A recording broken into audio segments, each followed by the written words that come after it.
Once again, you're welcome to Drift. On this channel, we talk about your Canadian study permits and other opportunities that are available for you to travel abroad via school especially.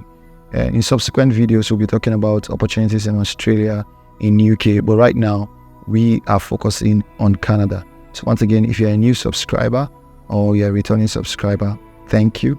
But if you're a new subscriber, please click the like button. And if you're just watching the video for the first time, you're new on this channel, click the subscription button and help your brother gain 1 or 2 traction. Once you like and comment, the algorithm will recommend it for other people so that they can follow. On today's topic, I want to be talking about the most important thing, the holy grail of Canadian study permit, and which is the proof of funds. So most people have gotten admission. They feel that going to Canada is just all about getting admission. And when they get the admission, then they realize that they don't know what to do about the proof of funds. Before you even apply to a school, the first thing you should think about is, how do I show the immigration officers that I'm capable of taking care of myself once I get to Canada? The first thing you should do is go for a school that is affordable. Once you know a school, it depends on the program that you want to go to. I would always advise that you go for colleges. If you're in, most of my viewers are from Nigeria and Ghana and other African countries, so I would advise you go for colleges. Universities, the tuition fees of universities are high. So once you check the fee and you see that it's affordable, maybe 9,000, 10,000, 5,000 Canadian dollars, look at the exchange rate, convert it and see what it will amount to. Then the second thing is, check the province you are going to. The living expenses in Ontario is different from the living expenses in Saskatchewan. It's different from the living expenses in British Columbia and all the provinces. Do a research, know all the provinces in Canada, check their living expenses and know where the school you are applying to is situated. Once that is done, and then you don't check, okay, am I working? If I'm working, then I should earn a salary. You should be able to show the visa officers that you are earning salary and you'll be able to provide your pay slip. Then the next thing is, ensure that you have a side business, a side gig. And from that side business, show your payment orders of the transactions that you've been able to do over time. So keep records of your transactions. Keep records of them. Keep records.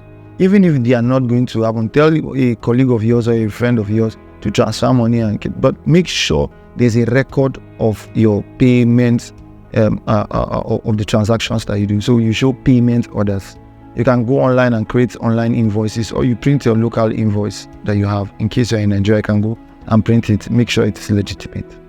So that's to say, don't just do businesses like that. Register your business. Ensure that your business is registered with the Corporate Affairs Commission. Is that okay? Then you already have a salary.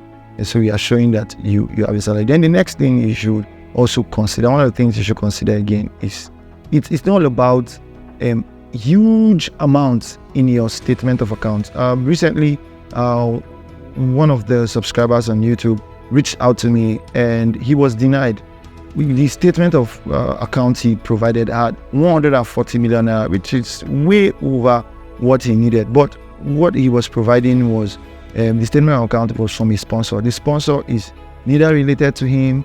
The sponsor is not his father, nor his uncle, not somebody that has the same name with him. He just brought somebody else. Most people make this mistake. Please avoid this mistake. Do not provide a sponsorship letter where you cannot prove the relationship between you and the sponsor. And then one of the things you should consider is, proof of funds does not have to do with providing a statement of account that has huge volumes. It doesn't matter the inflow or the outflow. What matters is the closing balance. What is in the closing balance?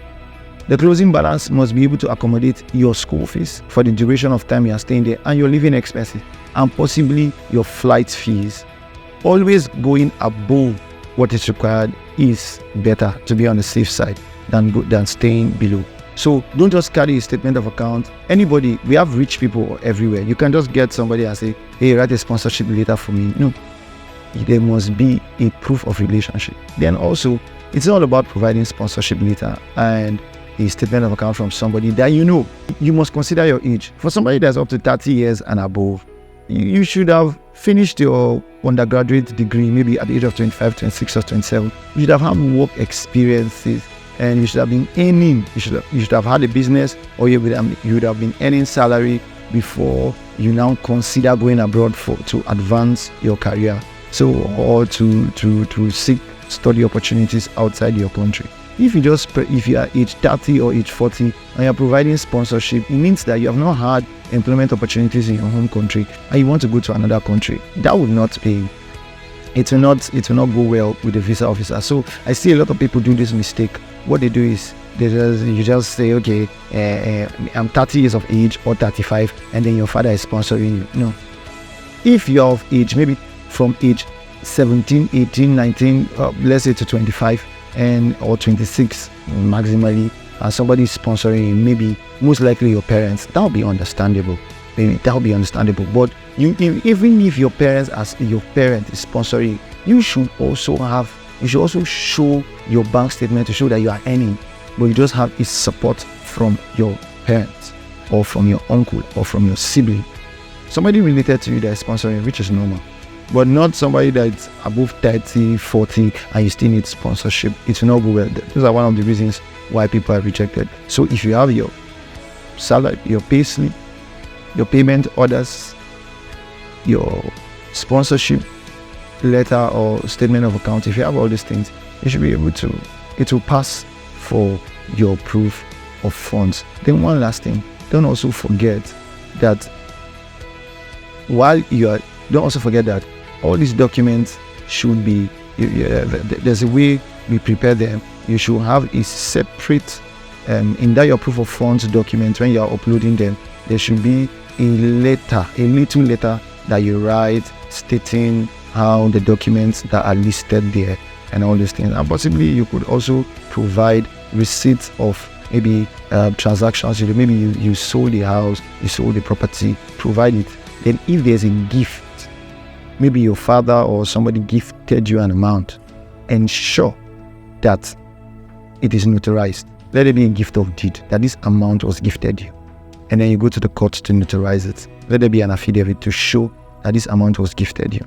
And lastly, do not allow lump sum to be in your account. A lump sum is a red flag. For instance, your account, you'll be receiving $100,000, $200,000 or $1,000, $2,000. All of a sudden, close to the time that you're about to submit your application, $5 million, $10,000 just entered.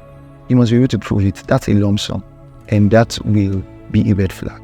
So I believe that you understand all I've said. If you have any question, any doubts, please make a comment below. And if you don't understand whatever thing you want me to shed more light on, please comment in the section below.